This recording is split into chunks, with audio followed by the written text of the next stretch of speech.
Hi, I'm Graham Ezzy, and I'm joined by Manuel Vogel from Surf Magazine.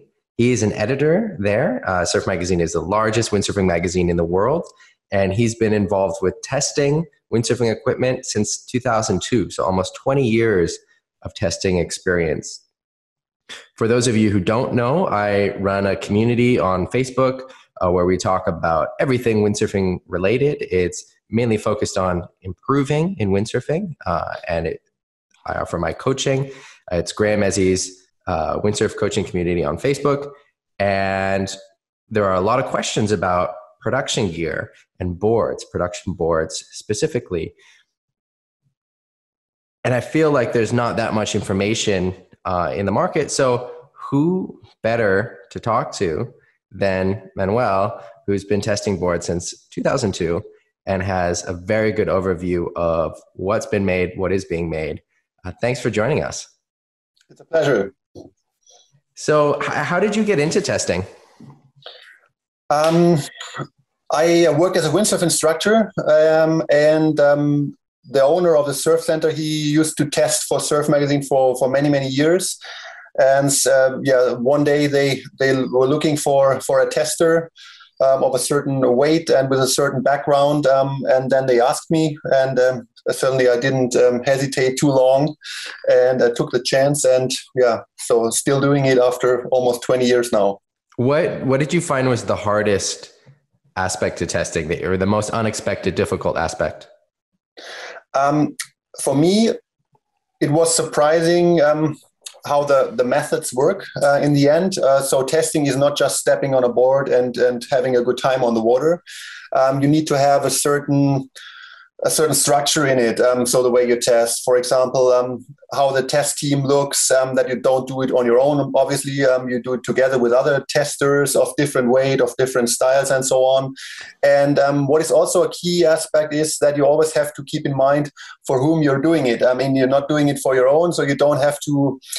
Your personal preferences should not be in the foreground too much. That's very important. And you should always keep in mind who is using the boards or the sails in the end, and always project your experiences on those kind of riders. And I think if you have a certain background, like myself from windsurf teaching and coaching, this helps. Other testers in our testing, for example, they work in a windsurf shop for 20 years now, so they get in contact with the daily problems and questions of normal customers as well. And these are I think the most important aspects when you're testing, to keep that in mind.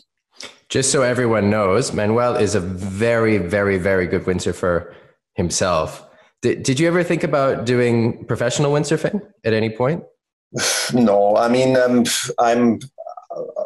would say I'm an okay windsurfer. Thanks for the flowers, but I never had this in my mind. I mean, I come from the mainland. I just moved to the coast when I started to study. So I was always a few years behind the best ones, and that was okay. I always enjoyed sailing. I still enjoy it a lot, and for me, it's always nice to have all those aspects of windsurfing. So I go wave sailing, certainly, obviously a lot, but freestyling or free riding. And if you're a pro rider, I mean, you know it from yourself. You should focus on one discipline or at least two disciplines, and go for it. And that was never my intention, but that's fine. I mean. The fun is what matters for me the most. So nice. So I've got a list of questions from the community, and so I'm just going to kind of go through them, and we can talk about each point for as long or as little as you want. Yeah.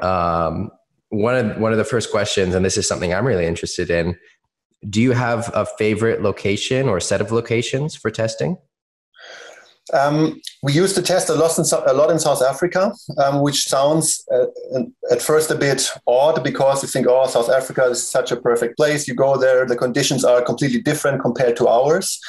But in general, it's not the case, because we test in Langebaan, so a bit north of Cape Town. And in our eyes, this is still the perfect testing spot, because you have so many different conditions at the same place, basically. So you can go certainly wave sailing, but you have the lagoon with choppy conditions, you have flat sections, you have everything. And for us, it's always important that we have a spot where we can be efficient. That means we don't go to a place with just 10 waveboards or 10 freeride boards. We always go, we try to cover every kind of wind and conditions. So if there is light wind, we go with the freeride boards. If it's strong wind and waves, we go wave sailing, and so on. And if there is no wind, we do the product pictures or the videos and what else there is. So that's important. And in my eyes, that is still perfect in Langebahn. We've been there for more than 20 years. They started there before I was part of the team. And it always worked out really well. Certainly Corona has changed a lot of things. We couldn't travel there, so we did a lot of tests here. We've done so in the past as well at Lake Garda, for example, the flat water boards and sails, or here up north we do the waves, the wave boards and wave sails. So we try to test the boards certainly in the conditions in which they are used in the end. This is important, I think. So no lab conditions, but normal conditions. And but I think South Africa is still a great combination spot to go to. How long is the testing period? So, for example, if you're going to South Africa, how long are you going for to do the testing? When we go to South Africa, we go there usually for 5 or 6 weeks with a team of 5 to 6 people, and but we take about 4 to 5 test board groups, so 40, 50 boards there, and certainly sail groups as well. And sometimes for a sub magazine or now for the Wing magazine, we take other stuff there as well, so that we have stuff for every kind of conditions in the end. And it takes some time, so we always try not to step on a board just for half an hour and then it's done and then write something about it. We always try to use it in different kind of conditions and over and over again. And then in the end, we write down our experiences. And it takes time. So we do all the pictures by ourselves. We don't take any pictures from the manufacturers or stuff. So it takes time. And what is that process? So you said you've got 5 or 6 people, and in each category, maybe you have, say, 10 boards. Yes. What is the process for that testing? The process is that we, at first, there's always a question about the setup. I mean, you can choose different foot strap positions, different mast track positions. So we always try what most sailors would do. We try the middle positions for the foot straps and for the mast track and for the fin position. And then we go sailing. When we go testing, there is one basic rule, which is always change only one component at a time. That means when we swap boards or when we're testing boards, for example, we keep our sails and we just swap the boards. Certainly we adjust the foot strap size and so on. But to have an impression about the board, you have to keep your sail. Otherwise, it's just nonsense. And when we finished after 4 or 5 boards, every tester makes notes or records something about the boards he just used. We certainly have different criteria we have in our mind, and afterwards, we sit together and we talk about it and bring all the results together. I also think it's important to understand that we do not always agree, which is good because testing is not about agreeing. It's about disagreeing and knowing why you disagree. So because obviously windsurfing is different to computers or cameras where we have technical data which can be compared objectively. Testing is more about subjective feelings, about styles and so on, and it's just important to bring it all together and to understand why a lighter rider, for example, likes something what you don't like, and this is exactly our job to point out these differences and to make recommendations in the end, what is good for which kind of rider, for which style, for which skill, and so on. How long is each tester on a specific board for? Let's say when we do, for example, we're doing the freestyle waveboards, and so we have a little choreography is the wrong word, but certain things we're doing. So like we do a few jumps, maybe a few basic freestyle tricks like a carving 360 or a spin loop, or certainly normal jibes and getting planing, control, blasting in the chop, and so on. And this takes about, let's say 20 to 30 minutes, I would guess. And then we change, and then we do the same again. And we do not do those sessions with one board too long, because you always have the problem that the conditions might change. So our aim is to use the boards over and over again, but not just once and then long. So it's better to use them in different days, different kind of conditions with different sails, instead of using it for an hour. Because basically you know everything about the board. If you have the experience after 20 minutes, you know everything about the board for this day at least. I some of my favorite boards have taken me a week of sailing every day and changing something every half hour to tune, and going from hating it to one of the best boards I've ever had, but just having to figure out how to tune it because it's different than what I'm used to before, how to push on it, how to ride it. There was one board in specific for Hokipa where it was a little bit longer, a little bit narrower, and I really had to adjust the setup and also how I was riding it to get it to work. But then once I did, it was amazing. How do you control for that aspect? I would say you have to think about which board you're actually testing. I would fully agree on, for example, wave is pretty special because the wave conditions have such a big influence on how a board performs. You can have a wave board which performs great in knee-high, little snappy turn conditions, and doesn't work in down the line conditions, for example. So I would say wave sailing is pretty dependent on the conditions and on setup and tuning. I would say other boards like the freeride boards, for example, they are easier in that terms, because the fin position is usually fixed. You have a power box. You cannot play around with the fin. We test certainly the serial fin. If it doesn't work, we try another one as well. But there are not too many factors that might be changed. There is foot strap position and so on, but that's easier. That's why wave or testing of wave sails and wave boards takes in the end much longer, or at least longer than testing, for example, of freeride boards. Right. Because it's just there are just more aspects and factors and tuning possibilities. That makes sense. That makes a lot of sense. So you've already explained some aspects of this, but what else are you doing to make sure that the test results are consistent and not affected by the conditions or personal feelings of the riders, and that it's sort of a repeatable? Excuse me. Bless you.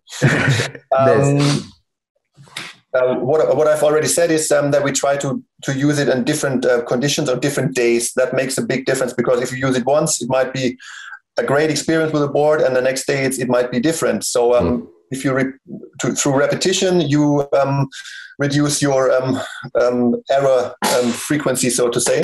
Right. And then certainly we try it with different kind of riders. I already told that. And what we also do is, at least we try to do it from time to time, is include guys in the testing which are not part of the test team, so which have nothing to do with testing at all, just to get additional feedback and to check on our personal preferences and on our results in the end, if we are on the right track, if normal sailors have the same feelings as we have. And the good thing is that we very often we agree. We have the same feeling about it, which is a good thing to make sure that you're on the right track.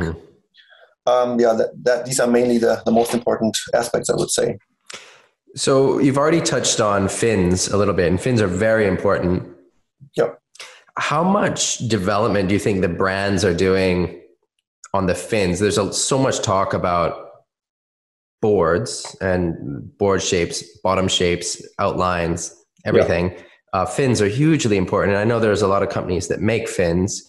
How much development do you see the brands doing on the fins, and how much are you paying attention to fins when you're doing the testing? We pay attention to fins in so far, or we don't pay. It's not our main focus. Let's point it out like this, because we usually we usually use the boards with a serial fin. We use the boards the same way as the customers would get it from the shop.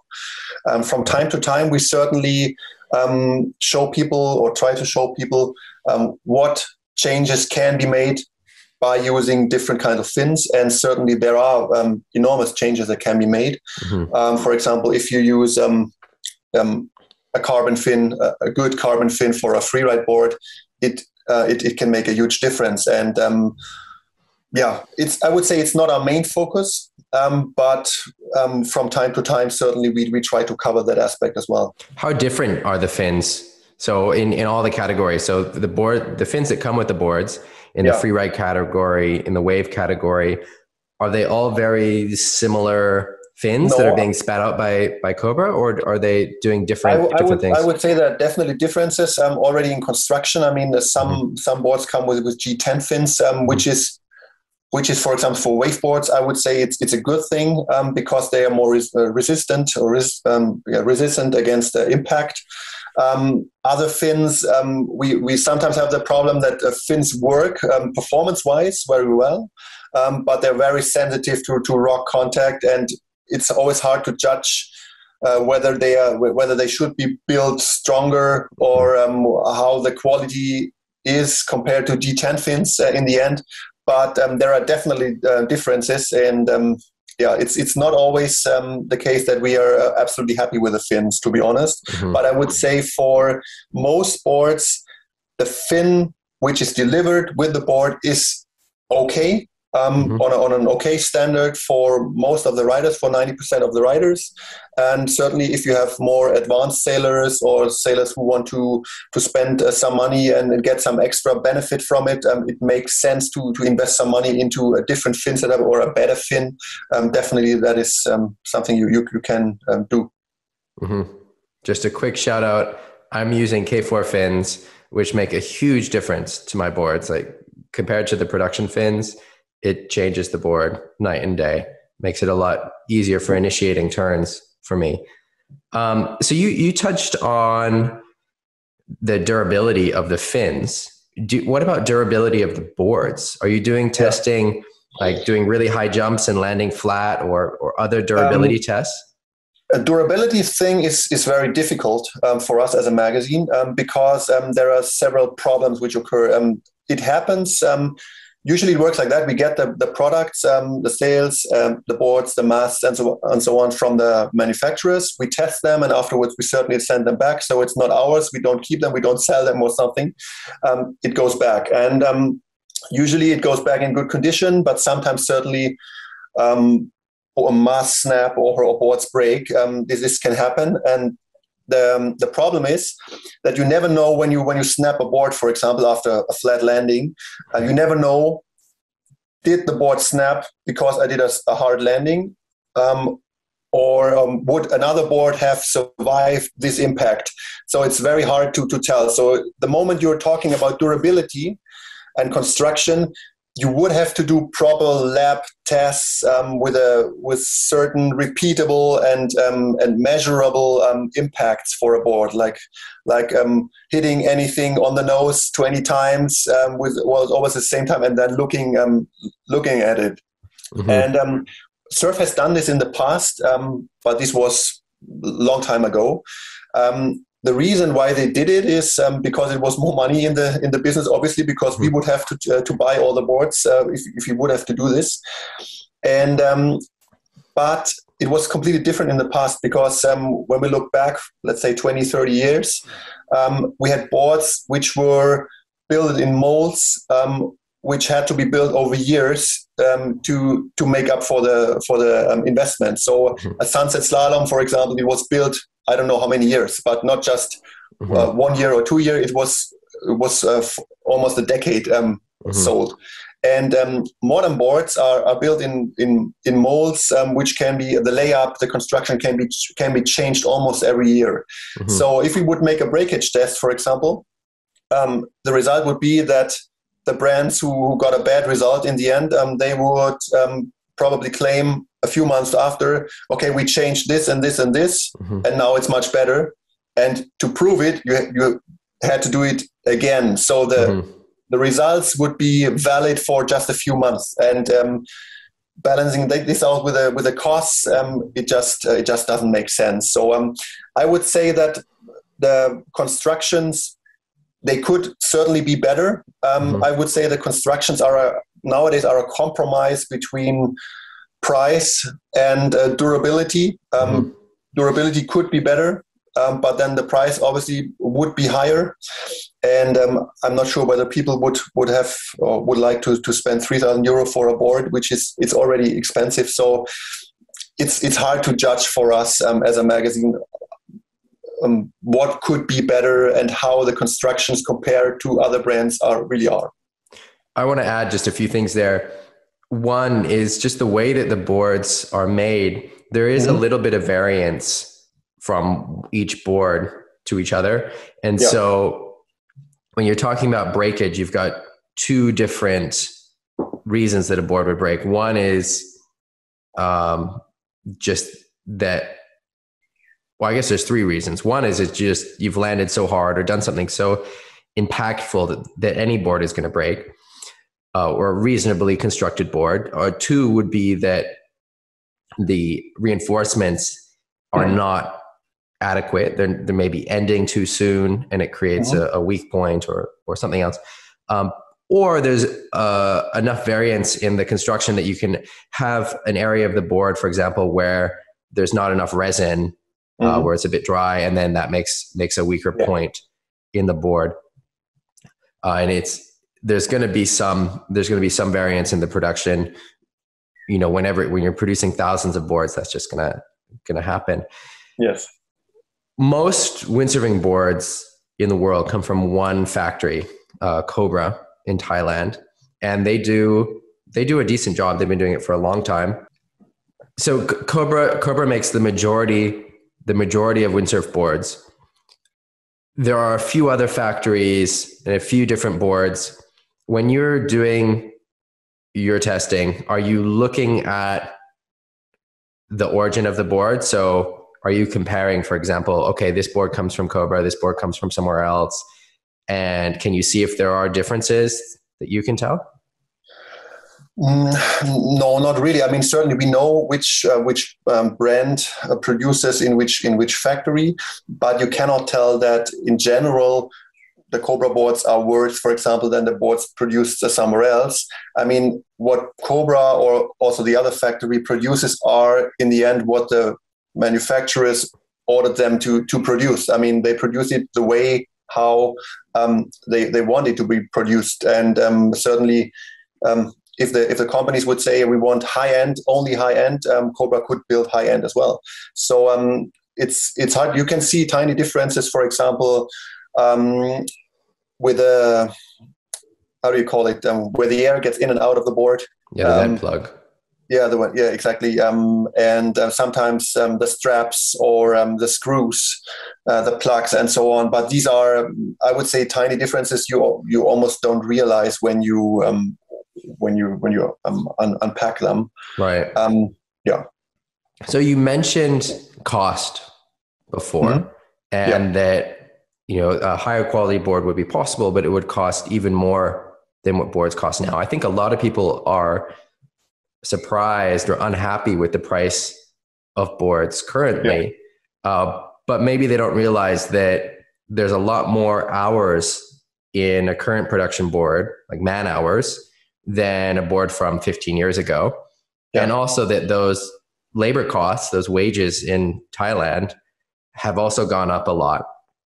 So the price to make the boards has gone up a lot. Yeah. So it's not that, the brands are charging, now 2,000 whatever euros and they're making that much more profit. It's that their costs have gone up a lot, and the margins are actually very small in boards.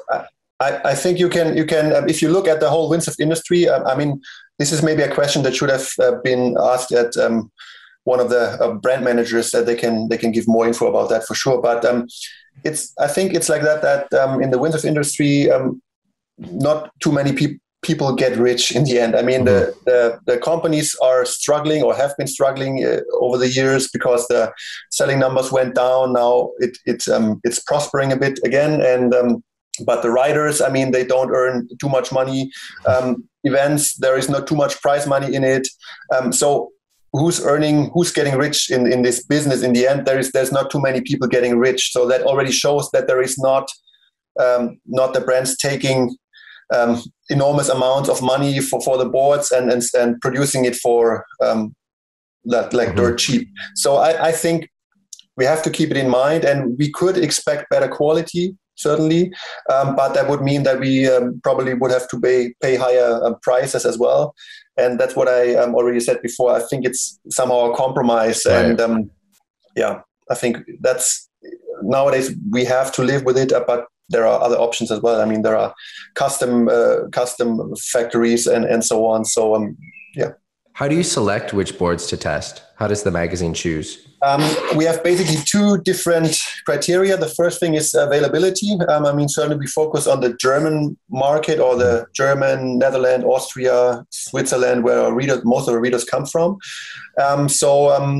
Sometimes just certain boards don't have a distributor in Germany or in our country, so we don't pick them for a test group. And the second thing is the interest of the readers. Certainly the big brands have a bit of an advantage because they have a bigger fan community, and we try to include the big brands almost in every test group and add up the free test slots with smaller brands. Certainly, we always try to include smaller brands as well. But so it's always, we try to balance it out. Certainly we like to give the small brands the chance to present in the magazine as well. And that's interesting for us as well, because it's always nice to have smaller brands with good ideas in as well. So, and how do you do surveys with the readers to figure out what they want? We do a big survey. We used to do it every 2 years. I'm not sure whether, next year is the next year when we do it, but where we ask about market shares and what they just bought, what they are planning to buy, and what they're interested in. So that's the way how we try to measure that. Is it true that the larger volume boards of today are as controllable as the smaller volume boards of years past? Have boards gotten more controllable and bigger? Maybe for certain board groups that might be right. So if we look at wave boards, for example, I mean, 15 years ago we were all riding with 90 kilos. You were riding a 75 or 80 liter board, and now you're riding a 85 or 90 liter board as a one size board, so to say. And certainly there has been improvement, which is partly a result of the fin setup. From single fin to multi-fin, this changed a lot, I think. I'm not sure whether this is the case for all the board groups. If I think about freeride boards, for example, I'm not sure whether. Some boards, they have multiple setup options, like tri-fin versus single fin, quad fin. For freeride boards, you inboard straps, outboard straps. Yes. How much does that affect the feeling of the board? Does that make it almost a completely new board? And then how do you test around that? It changes the board a lot, and I can only recommend for any wave sailor, for example, to play around with fins a bit. So to use, if you have a quad setup, for example, as a production setup, then try a thruster setup as well. It makes a big difference for bad conditions, and the same with a freeride board. I mean, foot strap positions are just crucial for learning. For example, when you're learning how to get planing, and it makes sense to play around a lot. Usually when we test, we choose a as I've said before, a middle position. Mm-hmm. So and sometimes, for example, with the freeride boards, we put the straps to the outside on one side, and we put them to the inside on the other side, because then we can, so to say, test the same board in the same conditions with outside and inside strap positions at a time, which makes a lot of sense and helps you to feel if the strap positions are correct, if the deck shape is working well for all kind of strap positions and so on. And this certainly shows that there are big differences. So it's much easier to blast around, to let the board be flying over the fin when you have the straps outside. Whereas for the learners or not so advanced riders, it makes more sense to put the straps further inside, certainly. Right. Yeah. And for waveboards that have 5 boxes, for example, is that a compromise? Do you feel like there's an outline that's better for quad or an outline that's better for thruster, and having 5 boxes is a kind of compromise where the performance is less for that optionality? I would say it's a compromise, but it's a compromise which is good for the end consumer, because you have just more options. Mm-hmm. In the end, we made the experience that the designers, they have a certain picture of their board in their head. So they, if they add a quad setup to a board, the quad setup is just one piece of the puzzle, so to say, and it goes together with a certain rail shape, with a certain scoop rocker line, and to aim, for example, at the goal to have a board which has great carving abilities, good control, whereas others, they use a thruster setup and different rails and a different scoop rocker line to have a board which is more lively and faster and quicker planing, for example. So I would say fin setup is one part. You can benefit a lot from it if you change it, but in the end, it's just, it's not the whole picture in the end. And do you feel like early planing is always a compromise with turning? Like, are they always a balance like this? Yeah, I would say these are two poles. But we've made the experiences that it's definitely possible to build. I mean, let's start from the other way. It would probably not be possible to build the most radical turning board and have at the same time the best planing board, but it's still possible to have a radical board with good planing abilities. And on the other hand, you can build a board with a flat rocker, which you expect to get planing really quickly, but it doesn't. But you don't have the, you know what I mean. I'm not on both sides in the same way, and this already shows that there are so many factors which are important. Sometimes we get boards to test which have a really flat rocker, center line rocker, and you expect them to be very quick, not turning very well, but you're surprised in the end how they turn. So because scoop rocker line is not always measured at the center line only. You can have a different rail shape compared to the center line, and the rail shape might be very round, for example. So there are so many little details and aspects in it that you cannot say that planing and turning always exclude each other. So, what do you think? That's what makes a good all-round waveboard, for example. That's the holy grail of board design, of waveboard design, to get those two poles together in one board. So right, and so there's a lot of code words when we're talking about boards. You have freestyle waveboard, onshore waveboard, real world waveboard, radical waveboard. Yeah, and there are these code words that are used to describe different boards. How do you deal with that in your testing? What are the categories that you're testing for? Are you testing those against each other, or is there a real world wave category, a radical wave category, a freestyle wave category? And what are those categories? What does that actually mean in terms of the shapes? What do those boards in each category have in common, and what are they made for? Yes. We try to do both. I mean, sometimes we just do a pure comparison test. We say all-round waveboards, 85 liters, send us your all-round waveboard, and we have 10 boards, and we compare them. That's one possibility.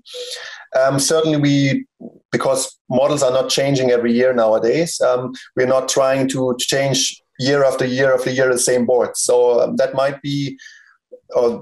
the result might be that we try to compare, let's say, free ride boards with free race and slalom boards, to do not a comparison test with 10 same boards or from the same category, but we try to mix them up and guide people not to the right board, but to the right board group, which is sometimes even more important than guiding them to the right specific board. So many people still have questions because of those terms around in which board group do I have to look up my favorite board, and that's a big question, and you can only do it by comparing those different kind of board groups and describing the differences and describing what kind of rider, what kind of skill, what kind of sail combination with the board makes sense to guide people to the right boards in the end. And so what is a real world waveboard, and what is a radical waveboard, and what is a freestyle waveboard? I would say real world or all round waveboards are boards which manage to have these two poles again, like a good planing and still okay turning at least. Freestyle wave is a term which is pretty confusing in my eyes, because freestyle wave is, in my eyes, is the same as crossover or bump and jump, or there are so many terms. Free move. It's not a waveboard and it's not a freestyle board. It's not a waveboard, not a pure waveboard, and it's obviously not a board where you can do a proper freestyle with. It's more on the market, is more established as a bump and jump board in the end. So boards for people who just want to blast around, sometimes do a jump or a loop or even a spock, which is certainly possible with this kind of boards, but mainly carving maneuvers, jibes, carving 360s, boards for people who like to have one board for different kind of conditions, but not specific or specialized boards for every kind of conditions. That's the way to pin it down, I think. So I've heard that a lot of brands, they have a specific test for their all-around waveboard, which is that it should be able to get planing starting in the straps, because there's a lot of windsurfers around the world who just want to start in the straps, as opposed to most advanced wave sailors are starting out of the straps. They've got, their back foot between the straps and their front foot farther forward, and waiting till they get planing before moving back to the straps. Yeah. Do you find that that's true? And do you do that test? Do you do that test on boards? To be honest, we don't do that test. I've never heard about that practice. To be honest, it's interesting. Maybe we should try it. I would say we start planing as you might do it as well. So outside of the straps, and as soon as the board is accelerating, we move to the straps. But it's interesting to find out if that makes a difference. I have to write it down on my to-do list. Something to try. I'm learning a lot here. What do you think about the sort of stubby shape board? So the parallel rail, short shapes.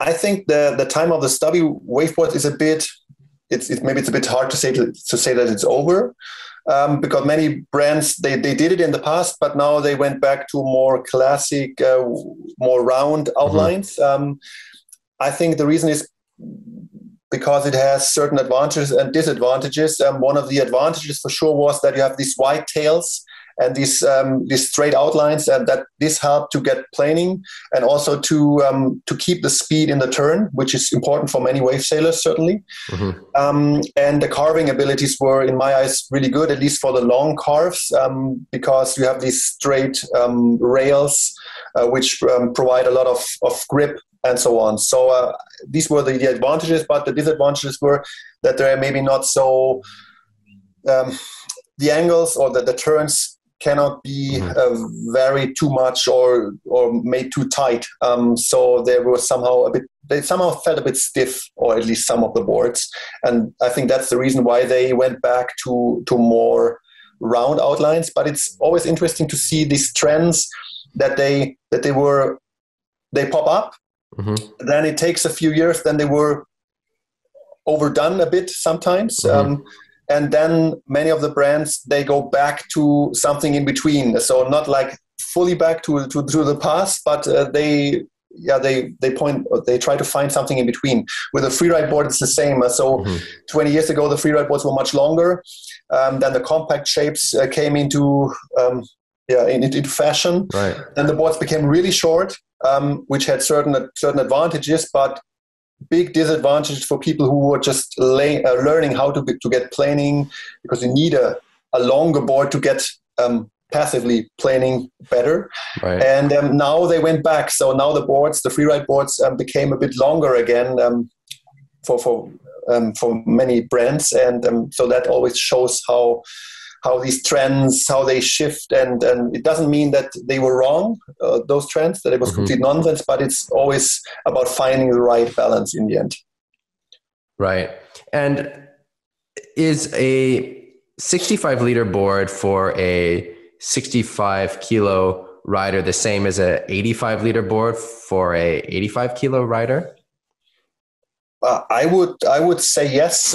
It's hard to judge because I'm obviously not a 65 kilo rider, but from our test team, I have the feeling that this might be true. When we are testing, if I use a waveboard for sail testing, for wave sail testing, for example, I use a board with 85, 90 liters. I weigh 90 kilos. And our small testers, they use a board, the 70 kilo riders use a board with 70 liters or 75 liters. So it might be about the same. I would say that maybe the light riders use, compared to their own weight, a bit bigger boards in the end as the heavier riders. So if you're 100 kilos, you might be okay with a 100 liter waveboard. If you're 70 kilos, you might be okay with a 75 liter waveboard. So that's my experience, but I'm from the pro side, I think that I see that quite a bit. So the smaller riders are always riding boards that are bigger than their weight, and the bigger riders have a bigger range of boards. So for example, I'm maybe 90 kilos or even a little bit more, and I ride an 88 liter board a lot of the time. Yeah. It is my main board. And someone like Traversa, he's riding a board that's 5 liters more than his weight as his main board, which is a pretty big difference. And you see that consistent across riders as well. So like Costa, for example, who weighs, I don't know, maybe 100 kilos or something, he'll have maybe an 85 liter board for Pozo, whereas Traversa is still on that board that is a few liters more than his weight in those really strong wind conditions. And I think, or my experience, and I don't know what the reason for this with the physics is, but the bigger the person, the wider the gear range. So like, for example, the smaller riders also don't need such a wide range of sails, whereas the heavier riders, I would put myself in that category, Costa, Brasinho, we've got 5.8 down to 3.3, whereas Traversa or Camille might have 3.3 to 4.5, and the 4.5 they can use in almost no wind. I absolutely agree. Yeah. Okay. Next question.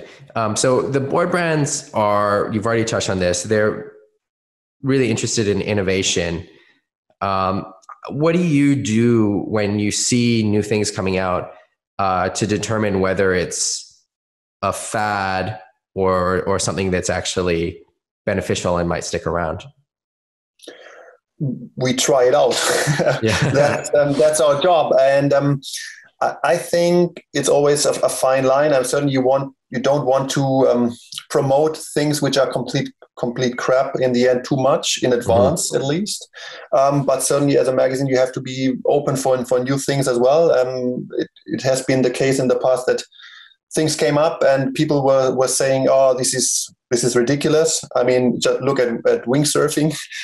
Some years ago, people were saying, "Oh, this is ridiculous. This won't be big at any time," and it has changed a lot. So, we try it, but sometimes you just have to be honest and say, "Okay, this is not what the windsurf community has waited for."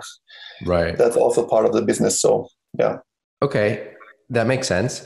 Going back to the volume of boards, how is each size developed and does it fit for every person. So for example, if I'm 90 kilos and I want a 90-liter board, is that the same board that someone who's 75 kilos but wants a really light wind board will want? Like, is that, do we want the same board? And if not, how is that factored into board design and what's available on the market? Yeah.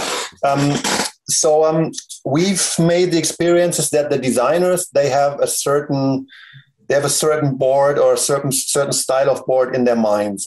That means that they keep the style of the board, or the way how the board is made, with rocker lines and rails and target group also, that they keep this throughout the entire range, not depending on the sizes. So that means if you let's say you weigh 85 kilos and you have an 85 liter wave board and you're fine with it, you like the board and the way how it works, and you decide to buy the 95 for light winds, for example, you might like the 95 as well. Certainly it won't turn as good and it might be planing better, which is what you want, but it's not a completely different board. So it's not the case too often that designers make the 85 and the 95 with flat rockers just for pure planing conditions, and the 78 and the 72 are very radical and completely different boards. So they keep their style throughout the entire range, which makes it easier for the customers as well to understand the models, and to also to transfer something like tests, for example, or the test results to a different size. So sometimes people are asking me, I read your test about the 85, but I want to buy the 95. Is it comparable? And I say, I can't guarantee. Certainly there might be special boards which are different, but usually if you compare the 95s, the result is about the same as if you compare the 85s among each other. So yeah, that's my experience at least. Okay. That makes sense. But does that mean then that there are certain brands that are better for heavier riders, or brands that are better for lighter riders across the range? No, I wouldn't pin it down to brands. I mean, I would pin it down to models. I mean, many brands have different models for almost the same target group. I mean, if you look at the free ride boards, there is like free ride, then there is free race, then there is freestyle wave. I mean, the target group is pretty similar, and you can choose. So I would pin it down to models or to board categories, not to brands. But then there's some models then that are better for heavier riders, like model ranges, and some that are better for lighter riders. Yeah, definitely. Okay. So if you're looking, for example, for a 100 liter board, I mean, you could pick from a waveboard, from a freestyle wave, from a free move, and from a free ride, and maybe from a small slalom board as well. And certainly some of those boards would fit better from what you're looking for, depending on what you're looking for. So that's the bigger question. I hear a lot of complaints from heavier riders. So we've got some people in the community who are 100 kilos and up, and they feel like most of the boards on the market that are 100 liters, 115 liters, 120 liters are not high performance wakeboards. They're more floater shapes, flatter rockers. They're designed for smaller people who are sailing in light conditions, or for people who are not as advanced and need more volume. Yes. It might be the case. To be honest, we haven't tested the 110, 120 wakeboards for quite a while. I think 2 years ago, we tested the 95s. These were the biggest wakeboards we've tested in the past, because, as I've said before, we try to focus on we base it a bit on the selling numbers as well, which is a bit unfair towards the really heavy guys, probably. But we certainly ask, okay, how many of your different sizes do you sell? And the outcome is always 85, 95 are the most important sizes for the brands and for the customers in the end as well. And certainly we try to focus on these sizes. Unfortunately, we cannot test every size from every board type or model.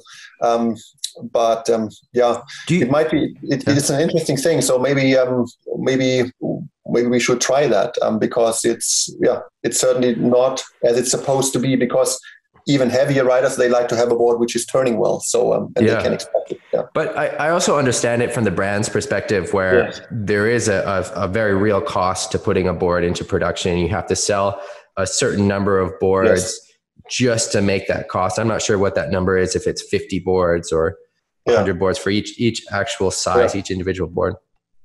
And so at the extremes, there's a lot less incentive to make that production board. And so then maybe the riders who are really light, the women or smaller riders, and the riders that are really heavy should be looking at custom boards rather than production boards, because the process of production isn't really aimed at them. It's aimed for hitting this sort of middle target. And it's just not, and there's nothing wrong with the brands for doing that. It's not feasible to make boards that are not going to sell. They'd be losing a lot of money on it. But it'd be nice if that was, in the end, it's not. It cannot be pinned down to the shape, for example, only. It's also. I mean, you mentioned the ladies or the small riders and the heavy riders. It's also about stance, for example. So stance, mass track positions, and this everything of this has to be developed certainly. And this might not work for kids or ladies or small riders with a small sized board in the perfect way, because it's more than just the shape and the volume. There is much more. There is the deck shape, the foot strap positions, and so on. Everything has to be changed in the end to make it fit. And that's the problem, that this is not always the case. Right. Some brands focus on it. I mean, some brands came up, for example, with waveboards with little volume and also changed foot strap positions in the end. And I think it's a good thing to do it like that. And what are the parameters that you're using for testing?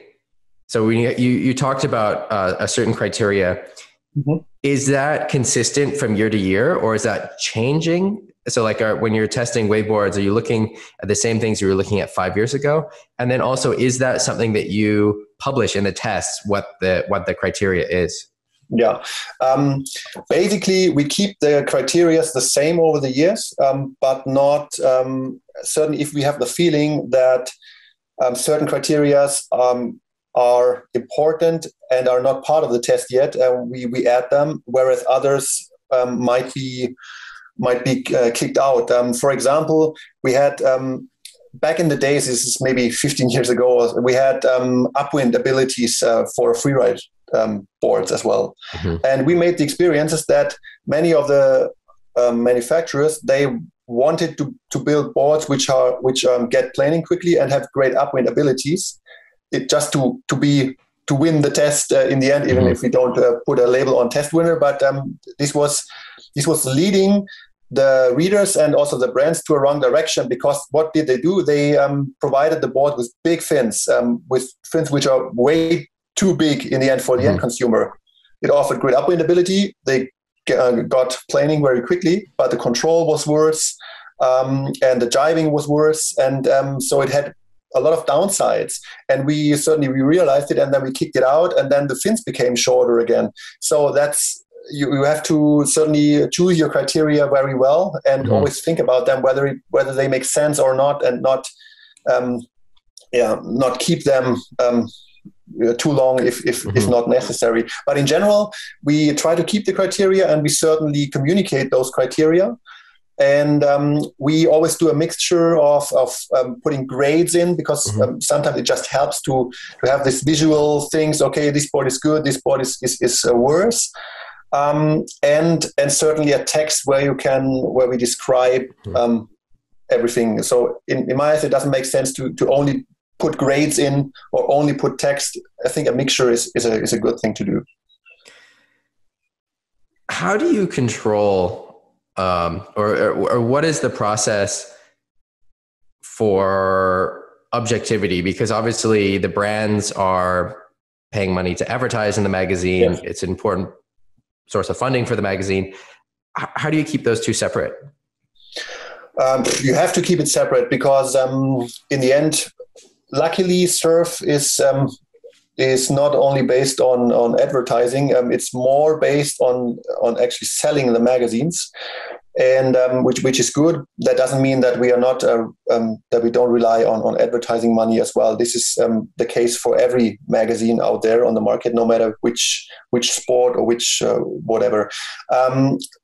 I think it's just important to keep in mind that also the consumers or the readers, that they have a good feeling for the boards as well. So if you write any nonsense just because to get some advertising money from one brand, sooner or later you would lose your credibility in the end. And I think surf has a good credibility on the market, and many people still read it and trust our results. That doesn't mean that we do everything wrong, as it cannot be fully objective, any test. But we just try our best and try to keep that out. So we work in a bigger publishing house. That means that we have an advertising department, so to say. So we don't deal anything with ads or something. We have guys doing that, and we are for the content, so to say. And that sometimes helps because you're not confronted with advertising and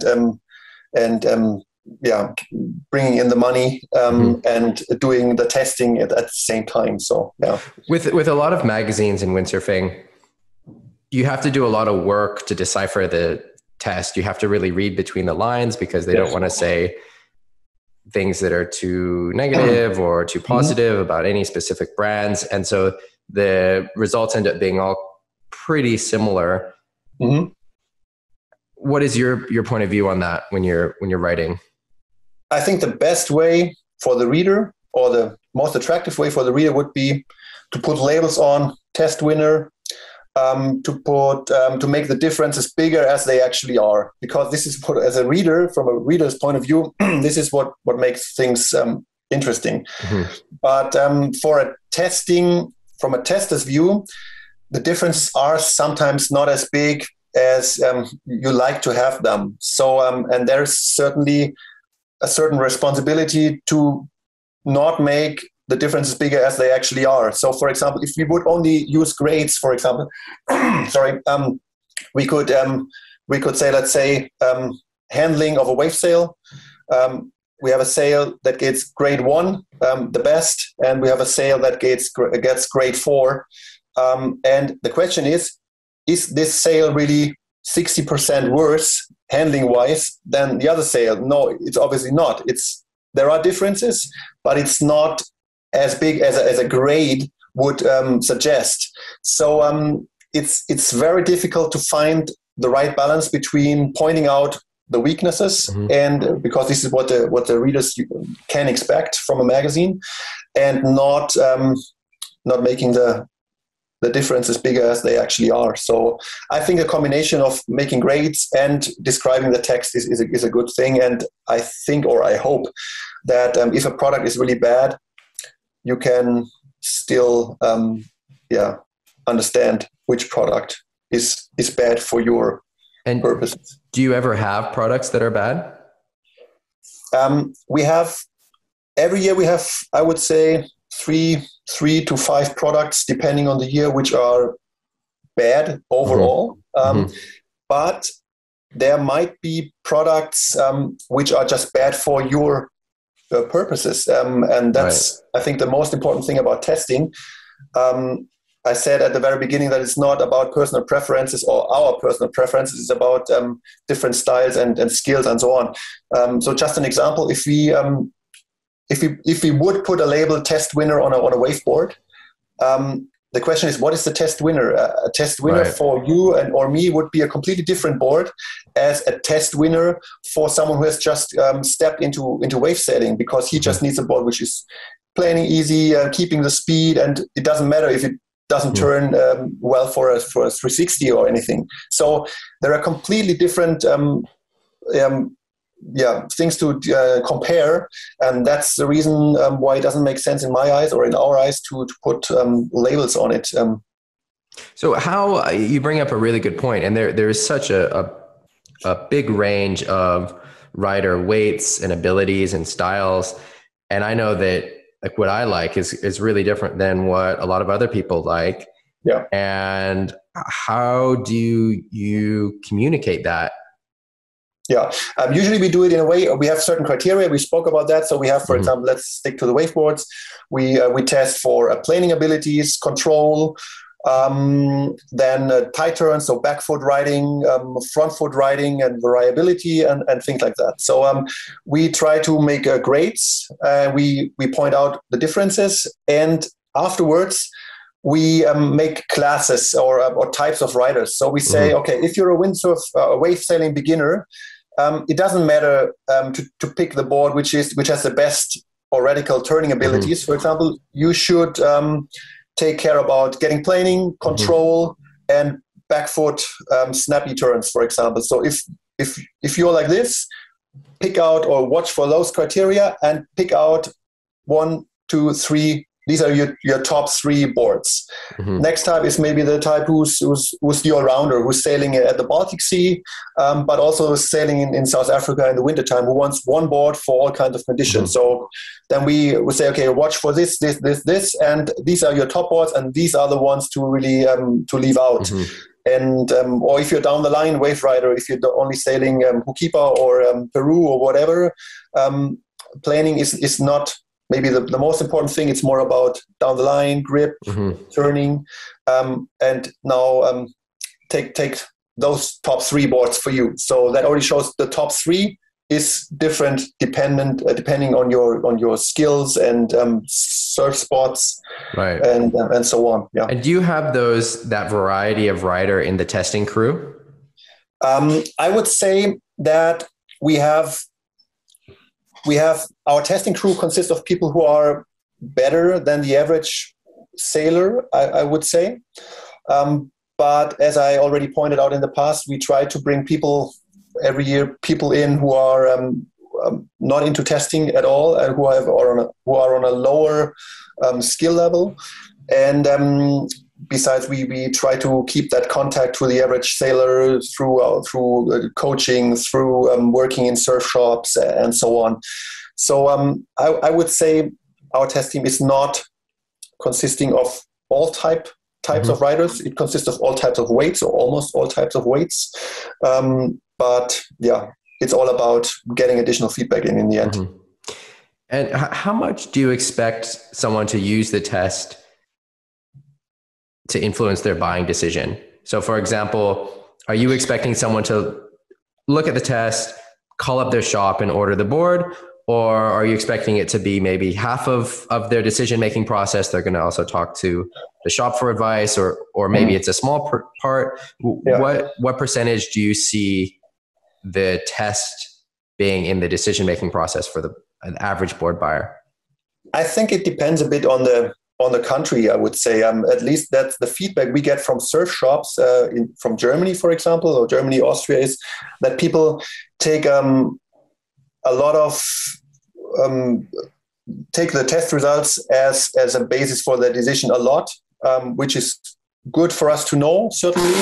In other countries, it might be different. I don't expect to read it as the Holy Bible to say, okay, but I think our job is not to guide people to one board. Our job is to make people or enable people to kick out the most frequent errors, so to say, and leave out boards which really don't fit, and to give them a group of boards which they could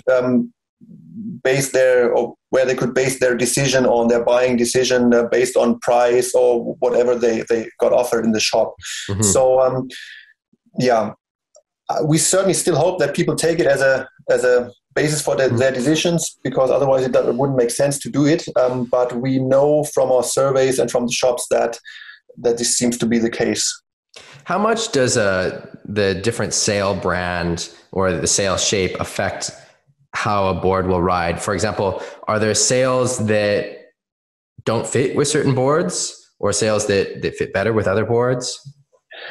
Sometimes, yes. I think sometimes it's the fin and board combination is sometimes even more important, especially free race or slalom boards. And especially for when it comes down to sails, I would say that the more performance-oriented the boards, for example, are, the bigger the influence of the sail is as well. So if you're testing a free race board, for example, it makes sense whether we have a sail which offers a lot of lift, for example, makes the board fly around. So if you have a board which is already designed to fly and you use a sail which generates even more lift, you might end up with control problems in the end. Whereas if you have a board which has a very good control and you add a sail which offers lift, it might be the perfect combination. So you have to keep that in mind. I would say for the normal groups like freeride, freestyle wave, the influence is not that big. So it doesn't change the feeling of a board upside down. Yeah, my experience and what I've observed is that in the waves, there's not much change. I mean, maybe a little bit of change. Some sails are providing more downforce and some are more upforce, but that can be also changed just by adjusting the mast base, this much, not very much. But I have heard with the slalom guys doing their testing that it can make a really big difference how the sail fits with the board. Yeah. Which also fits with what you just said about control and lift. And so if you're doing free race, then it is maybe more of a consideration. Mm-hmm. Are there any plans to release the surf tests in English? Unfortunately not, at least not. We won't have it translated unless you want to translate all our text. You're a native speaker, it might be a good idea. But in the end, it's such a lot of work.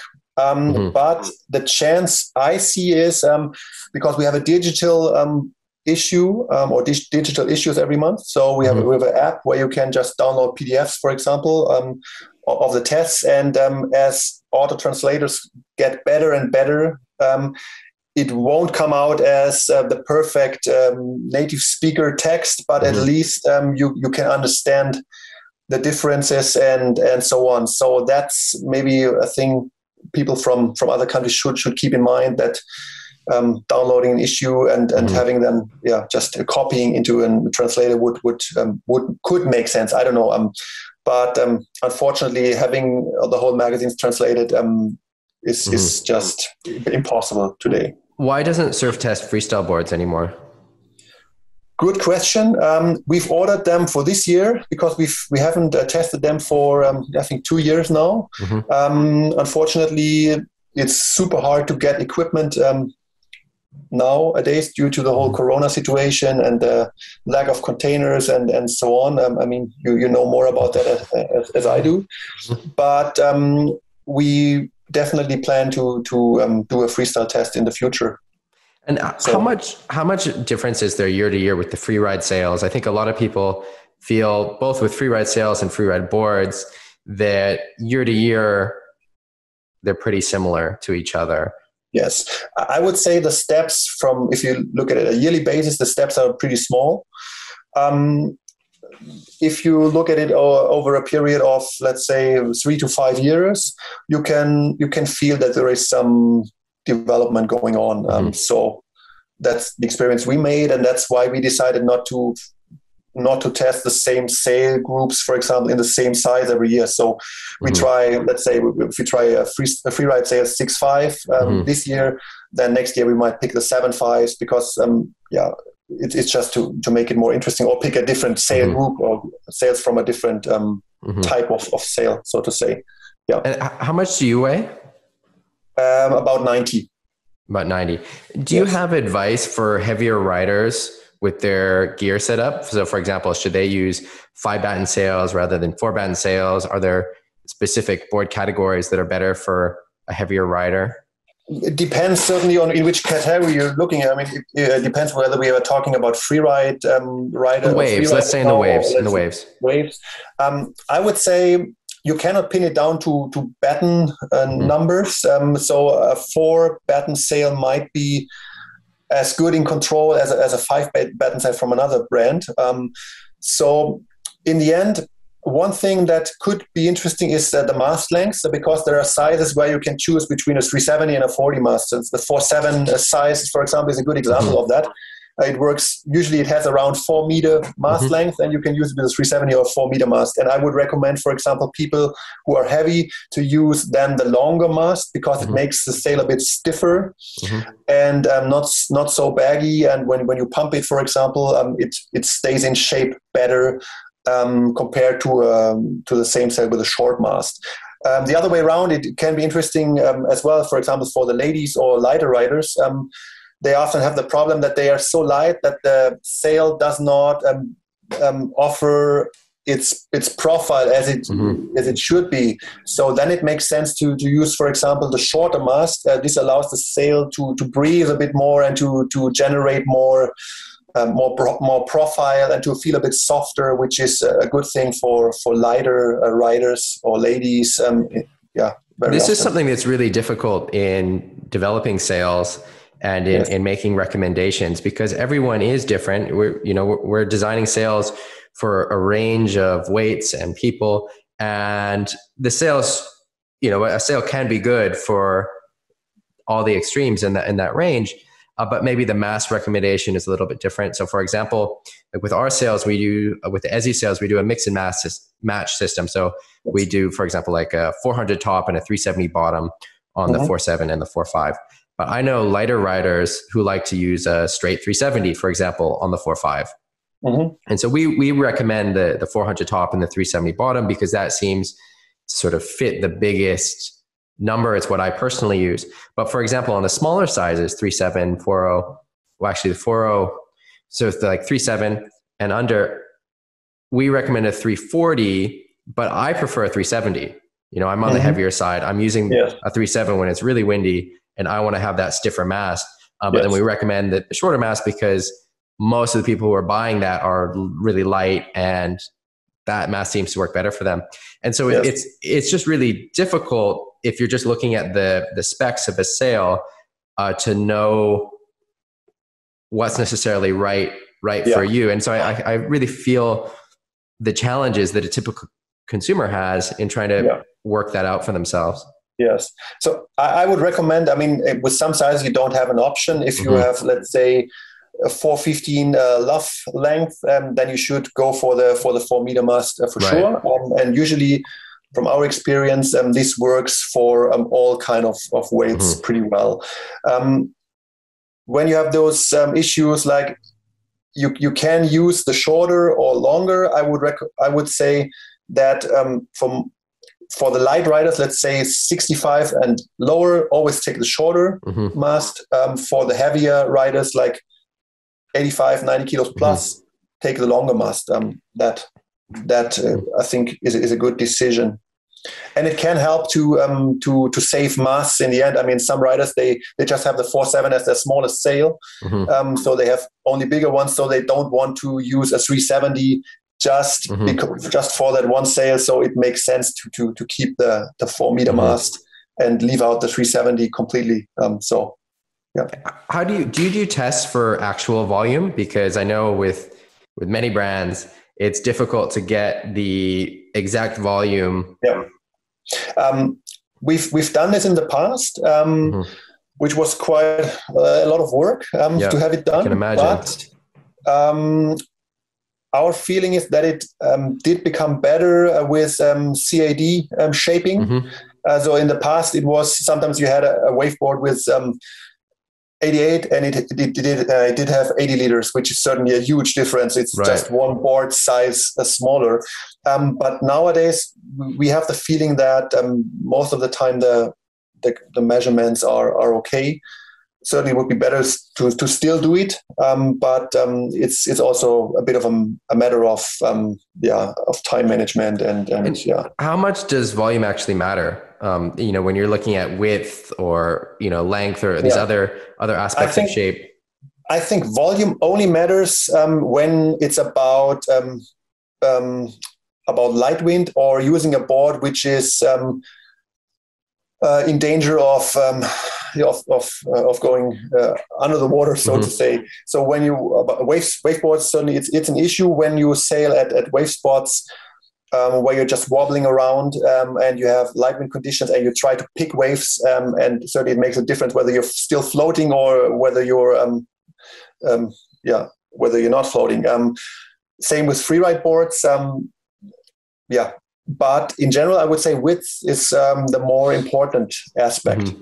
So a freeride board with 140 liters, most of the people will float with that board. Mm-hmm. And so the width is the key factor. Yeah, for me, I find that width matters a lot. Also for light wind performance. Like I've had some boards that were made to be light wind boards and scaled up from smaller boards and trying to keep the performance the same. So keeping, for example, the tail shape the exact same. So the same width, the same thickness, and then putting the volume elsewhere in the board. But they don't work as well in light wind, actually, because they don't have the wider, more volume in the tail shapes. Mm-hmm. And so it is quite difficult, and it's more than just looking at the number that is the volume of a board. What do you think the average sailor can do to get the most out of their real world wave sessions? Is there something they can do to set up the board differently, or think about board and sail choices differently? Setup is definitely a thing. I mentioned the fin setup. I consider that very, very important. So if you have the feeling that getting planing is always an issue for you, try to move the fins maybe a bit further backwards or use a bigger center fin or bigger center fins. That might definitely help.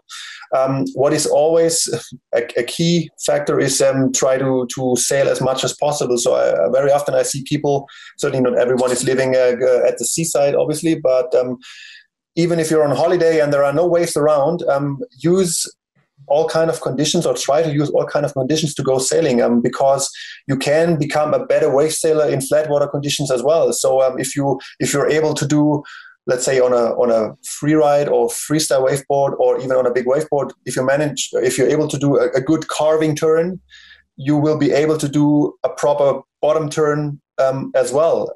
But if you're only waiting for waves, which might not appear, then you won't get better. So try to sail as much as possible, even with a longboard. It makes a lot of difference. Makes a big difference. So if you're able to tack, if everything is if you know how to tack and everything, it makes it easier on a waveboard certainly as well. And that's what many people do wrong in my eyes. Makes sense. Have rocker lines gotten straighter over the last few years across the production wave shapes? Waveboards. So we're talking about waveboards. Waveboards, yeah. I have the impression that when you put a measure stick on the center line, or what we usually do when we get test boards, that the center lines got maybe a bit flatter. So it's not common so much that the center line has a lot of rocker, but the rocker is still certainly present in the board, but more in the rail shapes. So the rail shapes are very often very round, and the center line is flatter, which I think, or the reason is that when you're going straight on, you use that flatter section in the middle, and as soon as you put the board to the rail, you use that rounder sections at the rail. But you might know better from your perspective because you have the insights on shape details as well. But that's my impression. So we very rarely see waveboards in our test groups which are super round in the bottom shape. So this has changed in my eyes. Yeah, I feel like my boards, so the production, the curves, and the prototypes that I have been getting straighter on the rocker and faster, but also better turning, and that has to do with the bottom shapes and what we're doing with the cutouts and different things with the concaves. Yes. What about cutouts in slalom boards or in freeride boards? Do those make a difference? I'm not a shaper, but from what I know about cutouts, it makes a difference. And the reason why everyone or every shaper is doing it, especially for the performance-oriented boards, is that it generates less drag. So that actually it's about reducing the area in the tail section of the board. And this allows higher speeds in the end. So that's the reason why they do it, and that's the reason why they don't do it in boards which are not focused or which don't focus on speed too much, like the normal freeride boards or the beginner boards or and so on. Yeah. So I think there must be a good reason for them to do it. What do you think are the three main things that the manufacturers are doing well in your mind right now? And then the opposite question afterwards. What are the three things that you think could be improved? I think what they did well in the last years was that they focused more on the details. So it's not only about the shape and the volume. It's more about foot strap positions, deck shape, to have a comfortable standing position in with all foot strap positions, for example. And the straps, the straps I would say are pretty good with at most of the boards and so on. So these are things that got better in my eyes throughout the last years. What could become better? Yeah, different question. Difficult question. Maybe Corona has set some things right, because in the past we had the problem that new models were released year after year already in June, July. This year it's different. So they postponed it, and they came back to that